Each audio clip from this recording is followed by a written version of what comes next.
छात्रों, मैं दीपक सिंह, व्यवसायिक शिक्षक आपका, और कक्षा 11 की किताब से आपको 5वां पेपर, लास्ट पेपर जिसे कहें, तो इसके अंदर थोड़ी चीज़ें हैं जो टेलीविज़न का प्रसारण और कैसे टेलीविज़न में से सिग्नल दिया जाता है और रिसीव किया जाता है।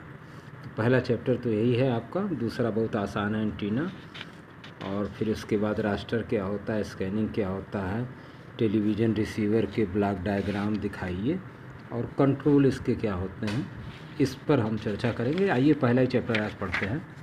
तो टेलीविज़न का परिचय क्या है। तो टेलीविज़न मतलब दूर, विजन का मतलब अर्थ। तो दूर की दृष्टि से जो दर्शक अपने बैठ के स्टूडियो में देख सके उसे हम टेलीविज़न कहते हैं।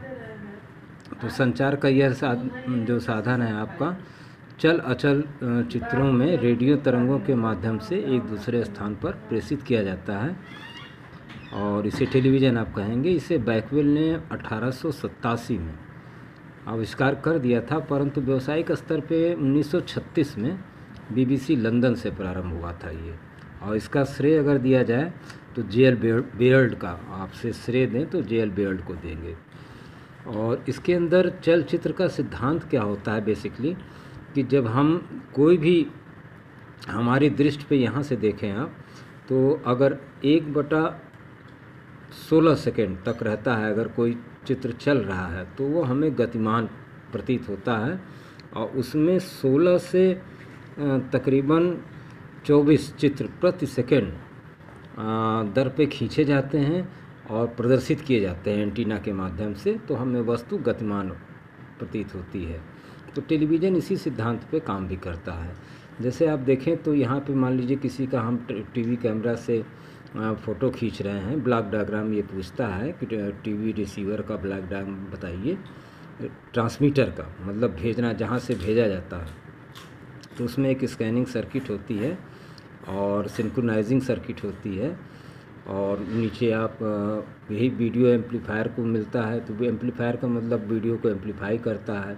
फिर AM वीडियो एम्पलीफायर उसको और शक्तिशाली बनाकर एंटीना को यहाँ पर दे देता है, और ये आपका एंटीना भी है।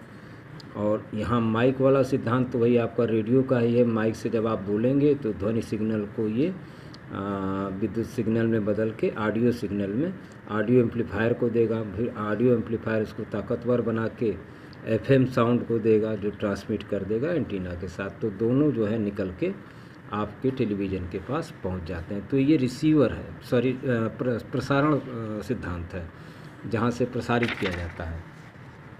और इसको अगर आप नज़दीक से देखें तो समझने के लिए, तो प्रसारण में आपका यही है, टीवी कैमरा हो गया, इन सिंक्रोनाइजिंग करना जो है, वीडियो एम्पलीफायर करना, उसी चीज़ को FM वीडियो ट्रांसमिट करना, माइक्रोफोन ये ध्वनि सिग्नल को फ्रीक्वेंसी सिग्नल में बदलेगा, एम्पलीफायर उसको ताकतवर करेगा, FM जो है उसको मॉड्यूलेट करके ट्रांसमिट करके आगे बढ़ाएगा, एंटीना को दे देगा, और एंटीना जो है दोनों सिग्नल को इंटर कैरियर प्रणाली से एक साथ प्रसारित कर देता है।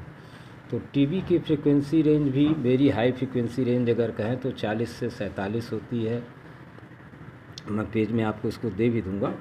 और इसमें टीवी का प्रसारण जो होता है वो 4 संख्या में यहाँ पर दिया। पहले तो 3 संख्या में था, जिसमें कि फ्रीक्वेंसी आपकी 5461 थी, और अल्ट्रा हाई फ्रीक्वेंसी का जो था आपका 300 से 3000 मेगावाट, ये टीवी प्रसारण के लिए 470 से 890 मेगाहर्ट्ज बैंड पर, इसमें करीब 60 चैनल होते हैं। तो ग्राह्यता प्रणाली जो आप आते हैं जब रिसीवर वाले प्रणाली में, तो रिसीवर प्रणाली में जो भी आप प्रकाश की ध्वनि के संकेतों को ग्रहण करता है जो आपका टेलीविज़न, उसी को आप रिसीवर कहेंगे। और इसका अगर आप ब्लॉक डायग्राम बनाएंगे तो इसमें 2 चीज़ें आ जाएंगी। एक तो आ जाएगा आपका डाइपोल से आया तो RF tuner, RF amplifier video detector को दे देगा, और ये रेक्टिफाई करेगा इसको। और वीडियो डिटेक्टर का काम रहेगा कि साउंड को साउंड वाले IF इंटरमीडिएट फ्रिक्वेंसी डिटेक्टर को देके और शक्तिशाली बनाएगा AM ऑडियो फ्रिक्वेंसी में, और फिर वही माइक्रोफोन को दे देगा, सॉरी लाउड स्पीकर को, जो आपका फिर ध्वनि सिग्नल में बदल देगा। और वीडियो वाले सिग्नल को वीडियो एम्पलीफायर को देगा, और एक पिक्चर ट्यूब लगी रहती है यहाँ पे। और इसके साथ EST होता है, एक्स्ट्रा हाई ट्रांसफार्मर, जिसके अंदर करीब 11,000 वोल्ट DC पैदा होती है। अक्सर आप टीवी बंद करते हैं तब भी करंट आती है। और ये इसके अंदर पहले आप एक सिंक्रोनाइजिंग सर्किट लगा देते हैं तो ये EST सेक्शन हो जाता है। तो 2 पार्ट में ये है, एक तो आपका रेडियो वाला ही है, साउंड IFT डिटेक्टर और AF एम्पलीफायर जो कि आपका माइक्रोफोन को, और दूसरा वीडियो से जब डिटेक्ट हो जाता है तो वीडियो एम्पलीफायर करके ये पिक्चर ट्यूब को दे देता है। ये आपका अक्सर पूछता भी है, रिसीवर का बता दीजिए डायग्राम, ब्लैक एंड वाइट का ही है ये, अभी कलर पे हम नहीं हैं।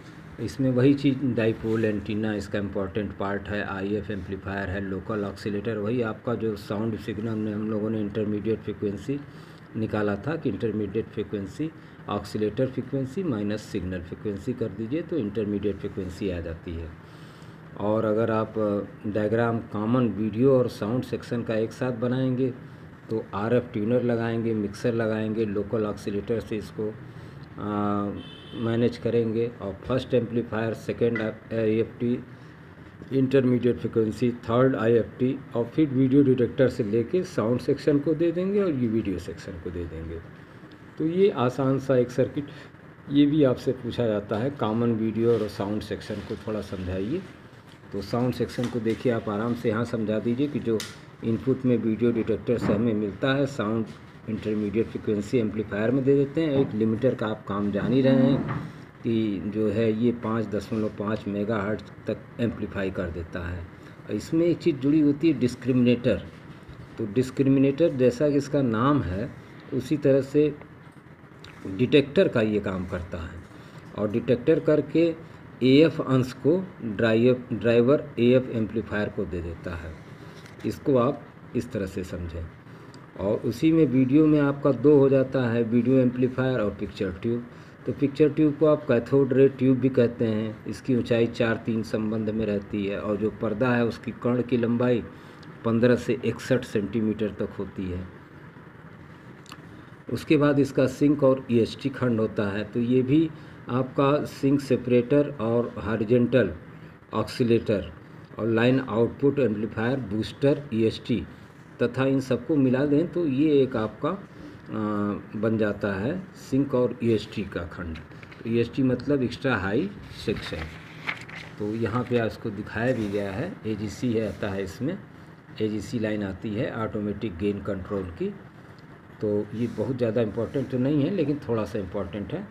और रेक्टिफायर खंड में अगर आप आ जाएँ तो रेक्टिफायर खंड आपका, इस खंड में रेक्टिफायर होता है, फिल्टर सर्किट होती है, और ये AC से जो है 230 वोल्ट AC से टीवी रिसीवर के अन्य स्टेज में, क्योंकि टीवी में हमारा DC ही काम करता है, तो LT तैयार करता है और ST तैयार करता है। LT जो होती है अक्सर लो टेंशन की, ये AC होती है, जबकि ST जो होती है आपकी DC होती है।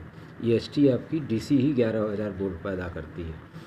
अब आइए सवाल पे। तो प्रकाश टेलीविज़न के प्रसारण में कौन सी तरंग यूज की जाती है? वाहक तरंग यूज होती हैं। टेलीविज़न को कितने भाग में बांटा जा सकता है? वही वीडियो और साउंड 2 भाग में। टेलीविज़न ट्रांसमीटर कितने प्रकार की आवृत्ति प्रसारित करता है? 2 प्रकार की। ट्रांसमीटर के लिए आवृत्ति सिग्नल में एंटीना का प्रयोग किया जाता है। आउटपुट में DC ही धारा रहेगी, और टेलीविज़न की जो मुख्य सप्लाई इनपुट में है तो 220 वोल्ट DC ही रहेगी। और पिक्चर ट्यूब में फिलामेंट में 6.5 वोल्ट AC सप्लाई दी जाती है, जो आपकी पिक्चर वोल्ट है।